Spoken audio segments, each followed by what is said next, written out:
Welcome to a new edition of Mission Minute News. I'm Dominican Sister Jean Harris. First, the headlines. Fratelli Tutti, Pope Francis' new encyclical. Sister Doctor knows pandemics. Catholicism downplayed in Irish state schools. Financial transparency in the Vatican. Carlo Acutis, Millennials have a blessed. And welcome to International Priests. Fratelli Tutti, Pope Francis' new encyclical. Fratelli Tutti, All Brothers, is the third encyclical of Pope Francis, subtitled On Fraternity and Social Friendship. In the document, Francis states that the COVID-19 pandemic has proven to be a failure of the world to work together during the crisis. The encyclical calls for more human fraternity and solidarity and is a plea to reject war.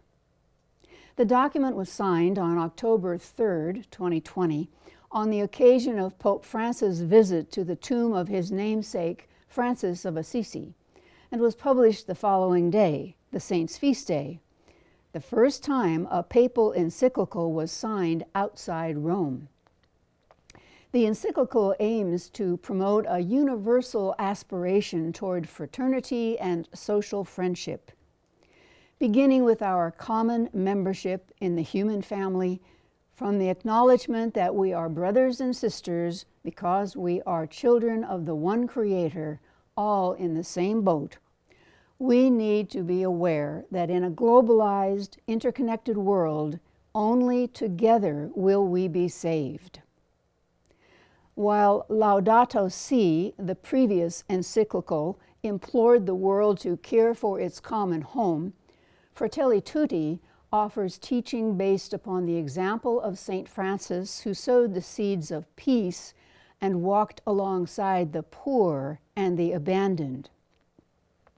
Through Fratelli Tutti, the Pope invites us into a new vision of society in which human dignity and the rights of all as equals are respected. He believes that actions based on the common good, with everyone contributing meaningfully to society, must form the bedrock of politics. Francis addresses this invitation to all people of goodwill, not just Catholics, although he admits that such a transformation will not be easy. A process without an end point, an action to be continually worked at, with the warning that complacency is the enemy of a peaceful and just society. Sister Doctor knows pandemics. Meet Mary Flood. She's a Dominican sister like me, but she's also a medical doctor, somewhat specializing in pandemics. Let me explain. Although Mary Flood is a Dominican sister, she belongs to the New York group, which started in a small town called Blauvelt a long time ago. There are about 15 such groups around the U.S. who claim St. Dominic as their 13th century founder and model, not to mention many more Dominican groups around the world, both women and men.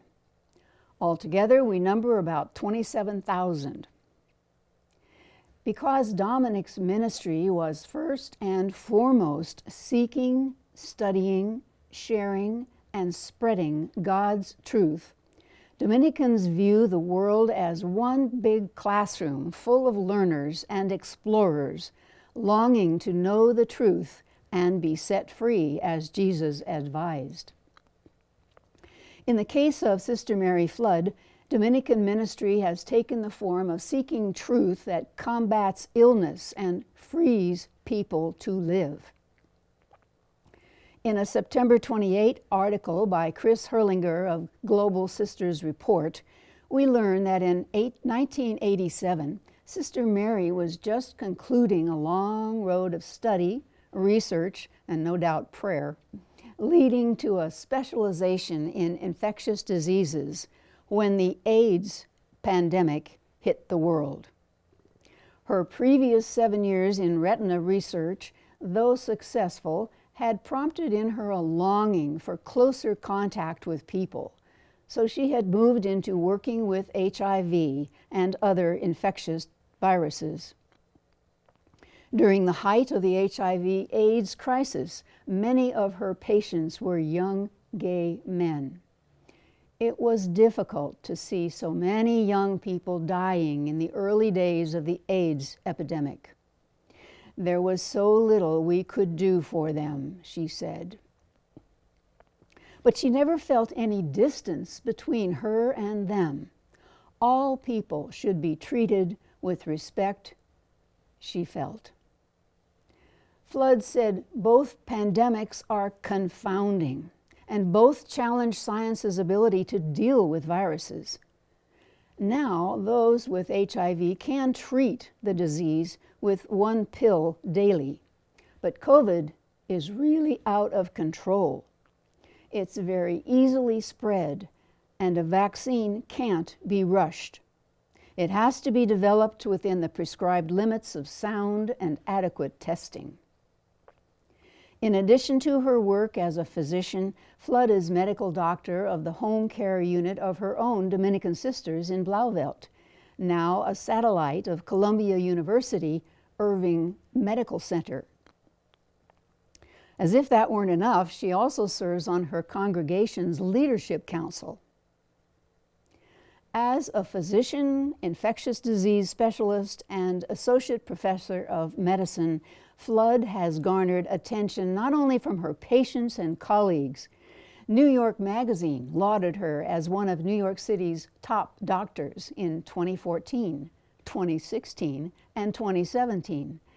And in the 2015 Renew International, a New Jersey-based Catholic ministry and spiritual renewal organization, honored Flood with its President's Award, given to one whose actions exemplify the Christian value of service.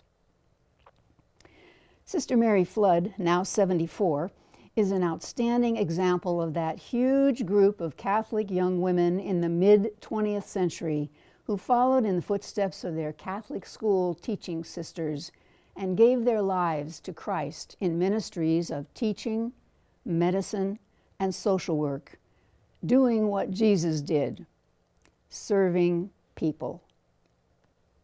Catholicism downplayed in Irish state schools. More than 200 state-run secondary schools in the Republic of Ireland will begin to remove historical Catholic symbols and mandatory Mass attendance. The regulations will apply to schools run by the Education and Training Boards, classed as multi-denominational, which therefore cannot favor Catholic or Christian symbolism or ceremonies, the Irish Times reported. Any religious symbols on display must echo the beliefs of the wider school community rather than one particular religion. Schools should ensure balance, such as a school displaying a crib or manger at Christmas, but also Islamic symbols for Eid. Religious ceremonies at ETB schools are now expected to be held for students only on an opt-in basis, rather than the other way round. The General Secretary of Education and Training Boards, Ireland, Paddy Lavelle, confirmed to the news reports that this document is part of a wider framework addressing the multi-denominational aspect of our schools, specifically, and the importance of catering to children of all religious and non-religious worldviews equally.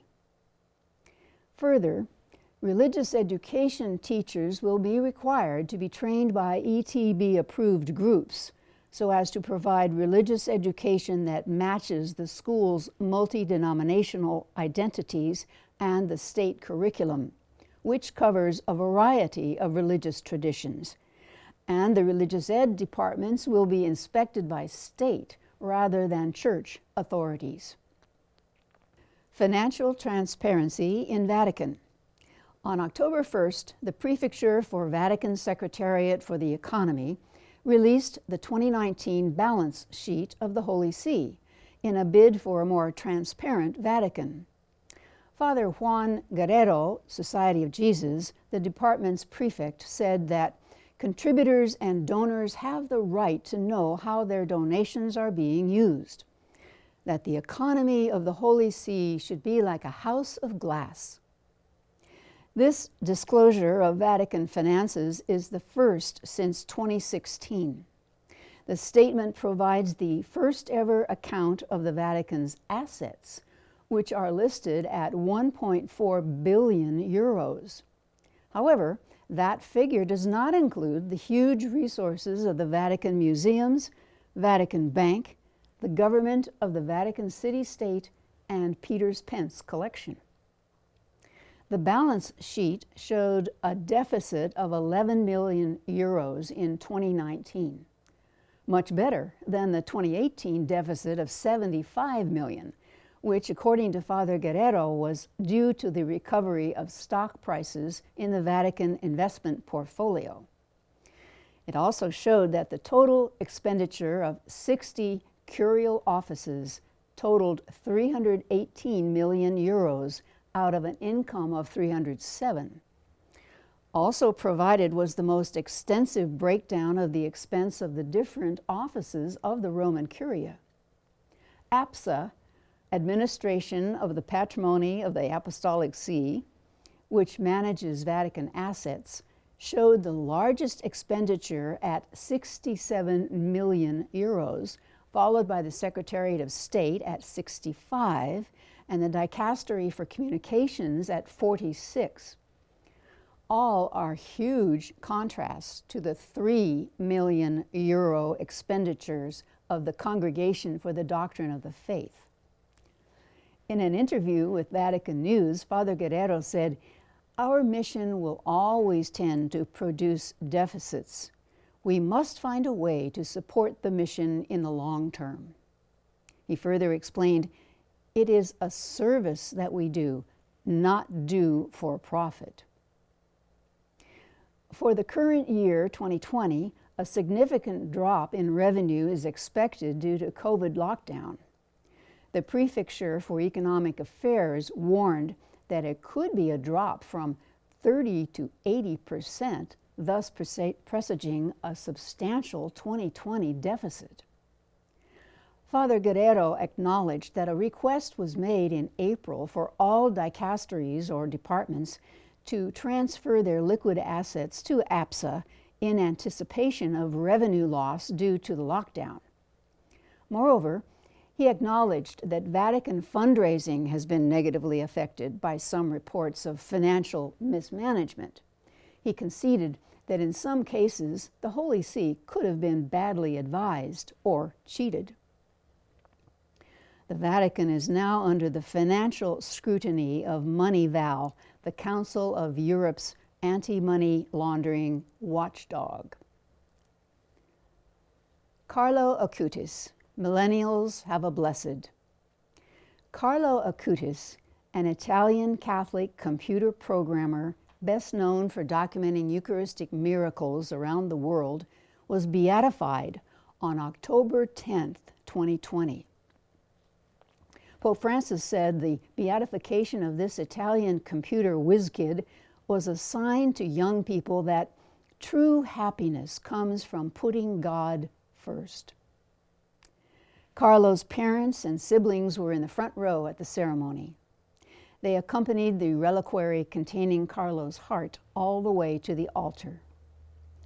Outside the basilica, in various squares in Assisi, thousands of people followed the ceremony wearing masks and keeping safe distance.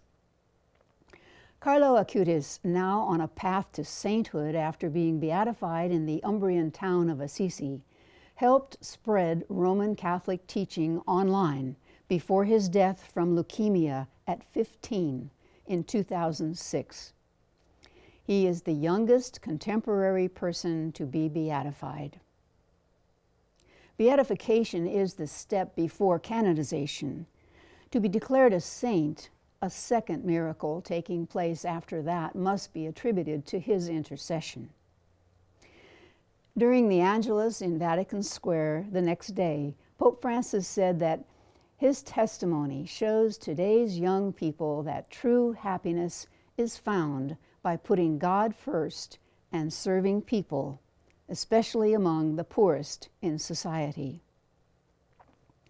Acutis was born in London before moving to Milan with his Italian parents, Andrea Acutis and Antonia Salzano, as a child. Salzano told a national newspaper that from the age of 3, Carlo would ask to visit churches they passed in Milan and would also donate his pocket money to poor people in the city.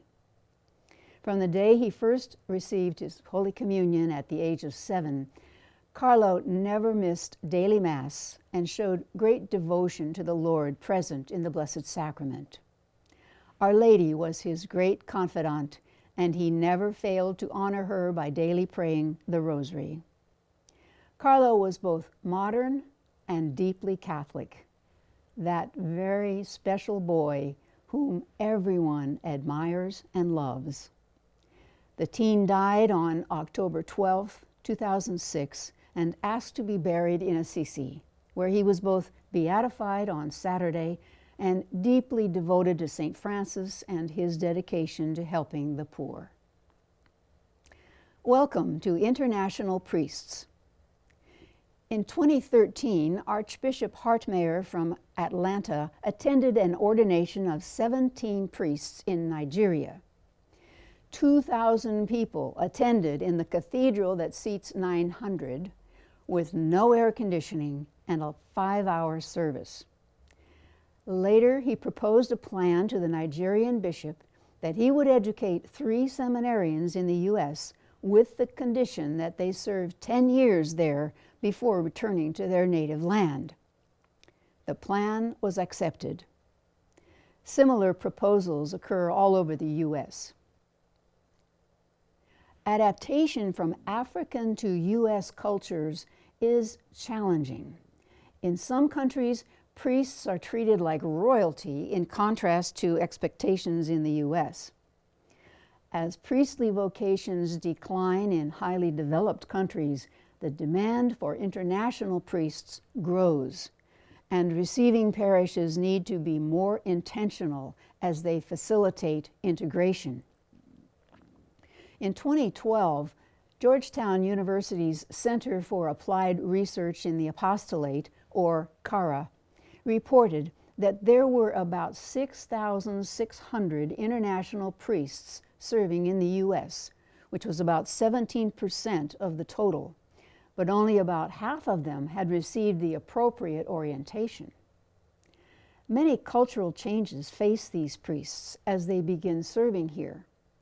We need to support their efforts to enter our culture, not to become Americans, but to integrate well for ministerial effectiveness while they're here, says the Bishop of Jefferson City, Missouri, Sean McKnight. Parents dig for remains in House of Horrors. The subject of a front-page story in the LA Times, October 1st, 2020, the House of Horrors is an unfinished 2-story house on Calle Loma Alta in Tijuana. Inside, books, toys, clothes, Coke bottles were strewn, with chains, wooden planks, and rocks nearby. Te Amo was spray-painted on the wall. It is believed that children were chained here and later murdered. From 2006 to 2019, 61,000 citizens went missing, most of them men in their early 20s, some with criminal records, some not. It's common knowledge that drug cartels kidnap children and tell them they must sell drugs or get killed. That is, become criminals or corpses. Parents have been looking for the bodies of their children for a long time. That is what brought them to this House of Horrors. Since June, 24 bodies have been found. 4 bodies were found here recently. Ballard Duckling Drop Day. For 4 years, Joel Armstrong has rescued baby ducklings from his second-floor apartment balcony outside Seattle, Washington, in the town of Ballard. Mother mallard duck makes her nest under a bush on this balcony. The first year, he lowered the ducklings into a basket. Ducklings can usually jump this far, but the solid walls prevent them from making the trip safely to rejoin their mother on the street for the half-mile waddle through the city. Then Armstrong and his small team guide them safely, even stopping traffic, to the waterfront. The event happens every year and has become a Seattle celebration of life, with Armstrong one time catching them with his bare hands, and very possibly the same mallard mother returning every time to trust the Good Samaritan Duckman. News from the Arnaldos family. Centenary of the SSPS in Paraguay. The SSPS province of Paraguay, that's the female arm of the Divine Word family of religious Sisters, Servants of the Holy Spirit, organized a celebration of their arrival in that country. They opened the Jubilee year in 2019, but many activities were for this year and had to be canceled due to the COVID-19 pandemic. Nevertheless, they decided to celebrate with lots of joy and gratitude. They posted their mission history on Facebook, live streamed a Triduum of prayers, and on Sunday, August 30th, televised nationwide a special Eucharist at the Basilica of the Virgin of Miracles in Ka'akupe, with sisters, family members, friends, and collaborators participating. In the afternoon, all the communities and the sisters who are missioned outside the province and the generally community were invited for a virtual snack with artistic presentations and prayers. The first 4 SSPS sisters, Betta Fisher, Filiberta Tumeller, Juana Hang, and Alida Gassman, arrived in Puerto Bagarin on the banks of the Munday River in the Guarani land on August 30th, 1920, to join the SVD already working for 10 years there with the indigenous Mdaya Guarani. But the hard demands of the mission work, the climate, overload of commitments, and long walks through the jungles quickly affected the life and health of one of its members. Sister Betta passed away and was buried at the mission in 1923. Congratulations, sisters. Father Marian Zalazek, SVD, missionary of the lepers. On October 12th, an exhibition devoted to Father Marian Zalazek, SVD, and Dr. Wanda Blenska was opened in Poznan during the symposium Missionary Paths of Holiness, organized by the Association of Polish Missiologists, which could be viewed at the Faculty of Theology of Adam Mickiewicz University until October 23rd. Father Marian Zalazek was born in Poland in 1918. In 1937, when he was 19 years old, he joined the Society of the Divine Word after completing his high school studies. In 1940, during his seminary training, he was arrested by the Nazi Gestapo and sent to the concentration camp at Dachau, where he remained imprisoned until the camp was liberated by American forces in April 1945. After his release from Nazi internment, he traveled to Rome to study theology and was ordained a priest in 1949. In 1950, Father Marian was sent as a missionary to the Indian state of Orissa, now called Odisha. He worked for 25 years in the Rourkela district before moving to the coastal city of Puri, in 1975.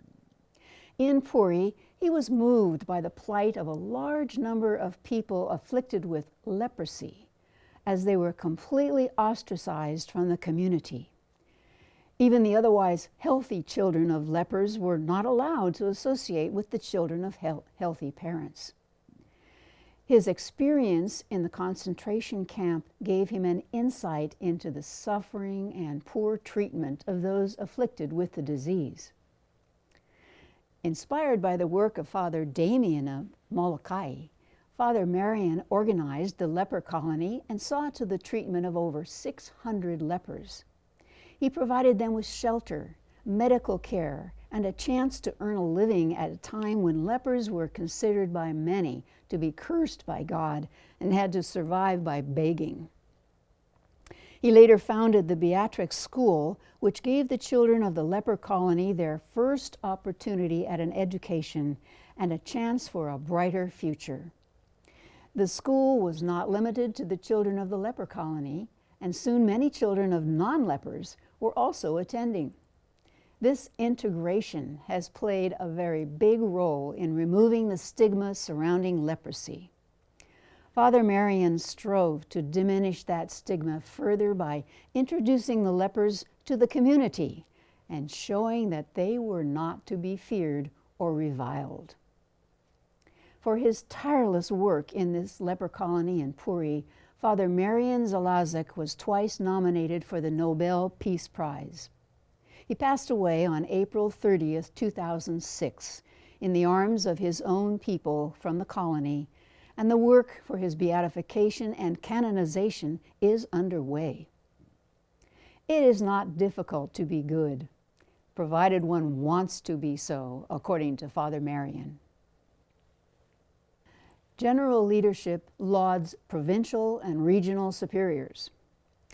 Father General Paulus Budi Claydon and the leadership team expressed their appreciation and gratitude to all those in the leadership service of the provinces and regions.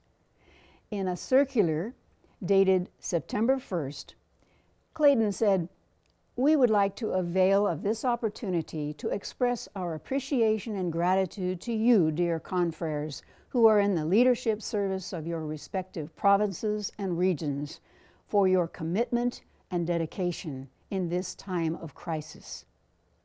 Undoubtedly, it is not easy, especially for the new superiors, to do the ministry of leadership in times of lockdown, when we have to cancel many of our programs without the certainty of being able to reschedule them." He added, "And yet, with pride, we can say that you find creative ways to continue to animate confreres and our lay mission partners to meet the requirements of proper administration and to coordinate different missionary activities, especially those related to the outreach programs for the poor. Because of your dedication, our confreres not only continue to be responsible missionaries, but are also encouraged to find new ways of doing mission." SSPS sister, first woman to donate plasma. Sister Sneha Joseph, SSPS, became the first woman in the city of Mumbai to donate plasma 3 times in 2 months for the treatment of COVID-19 patients. Sister Sneha is the executive director of the Holy Spirit Hospital with 125 beds for COVID-19 patients. She tested positive in May and was completely cured after almost 3 weeks. Despite the fact that plasma therapy for COVID-19 has proven to be successful, many COVID survivors in India are reluctant to donate plasma. The highlight of the story is that she chose to donate plasma to poor patients in a neighboring government hospital as they cannot afford to pay for it. In an interview with the Archdiocese of Mumbai, Sister Sneha shared that it is because of her vocation as a religious that she donated plasma. Mission awareness. Antiochia Movement. What's the Antiochia Movement? After the Velvet Revolution, some Czech seminarians decided to begin a new project in the spirit of new evangelization in the Czech Republic. They chose small parishes where Christianity is slowly disappearing from both public and private life. These places became summer mission stations for groups of young volunteers. Now in its third year, a Czech SSPS community participated in the summer mission program. Sisters Magdalena Lee, Radislava Kurachova, and Lenka Františka Vavarova encountered different mission realities in two villages, Brzova and Lipovec. They prepared alternative prayer methods, arranged meetings for the entire village, invited guests to talk on different topics, and organized village barbecues and soccer football matches. Sister Magdalena organized ceramic workshops based on biblical stories. Sister Radislava taught children how to cook and do artwork with beads. Special activities for children they met on the streets and later for their parents were organized. Their mission also included chatting with locals working in their gardens, visiting the elderly, and just walking through the village in silence and praying for all the people. The most important witness of Christ for them was to meet young missionary volunteers who were able to give their time and talent for God and for them. According to Blessed Charles de Foucauld, when they see how good a servant is to them, they think how good the master must be. Niigata Prefecture, Japan. Ordination of Bishop Daisuke Narui, SVD. The Episcopal ordination of Bishop Daisuke Narui took place at the Cathedral of Niigata, Japan, on September 22, 2020 at 10 in the morning. The ordination rite was presided over by Archbishop Tarcisius Isao Kikuchi, SVD, Archbishop of Tokyo, with several bishops, including Cardinal Thomas Aquino Magno Maeda and Bishop Michael Goro Matsura, the Bishop of Nagoya. Also present for the occasion was Father Eugene Zebura, the Provincial of Japan, Father Robert Kisala, SVD, former Vice General, and a reduced number of the Arnaldus family following pandemic protocols. 60 guests were in attendance, including Bishop Daisuke's family and friends. Others watched the live streaming of the event. After the ordination Mass, a surprise video was screened in the cathedral composed of welcome messages recorded at almost all the parishes in Niigata, Yamagata, and Akita prefectures. The joy from everyone was tangible. Newly ordained Bishop Daisuke posted on Facebook, "With the prayerful support of many friends, my Episcopal ordination took place at Niigata's cathedral. I sincerely thank those who prayed for me and the Niigata Diocese." Bishop Daisuke had been serving as Generalate Coordinator for Justice, Peace, and Integrity of Creation for the past several years. Last word. Mission Sunday says to bring hope. We celebrated World Mission Sunday on October 18th this year, emphasizing our shared baptismal call to mission. Pope Francis, in his message for the day, implores, in this year marked by the suffering and challenges created by the COVID-19 pandemic, the missionary journey of the whole Church continues in light of the words found in the account of the calling of the prophet Isaiah. "Here I am, send me." This is the ever-new response to the Lord's question, "Whom shall I send?" This invitation from God's merciful heart challenges both the Church and humanity in the current world crisis. It is often said that mission is all about relationships with God and with one another, an understanding reinforced by our baptismal call. We enter into relationship because we are all so intimately connected as children of God. Not only are we created in God's image, we are created out of the very essence of God, that is, love. In this most unusual time of uncertainty, insecurity, fear, pain, death, and separation, our lives seem frail, but we are grounded in the Lord. Pope Francis reminds us that as baptized Christians, we are called personally to mission, especially at this time, to bring Christ's love to those most forgotten around the world. He asks us to respond to this call to mission, to step out of ourselves for love of God and neighbor. Let our answer be, "Here I am, send me." Mission Sunday alerts us to realize that each one of us can be sent out to the ends of the earth through our support of missionaries and those they serve. Our initiatives of online masses, novenas, and other spiritual activities have brought a certain solace and comfort to people. But mission is beyond this and calls for an answer to the cry of the perishing. We have responded in many different ways in spiritual and social spheres. Mission is complex, yet there is only one mission, God's mission. Mission is preaching the good news. Mission is prayer and hearing the voice of the Holy Spirit. Mission is bread. Mission is involvement. Mission is organizing. Mission is acting compassionately. Mission is being united with Jesus and doing what He prompts us to do in the local context.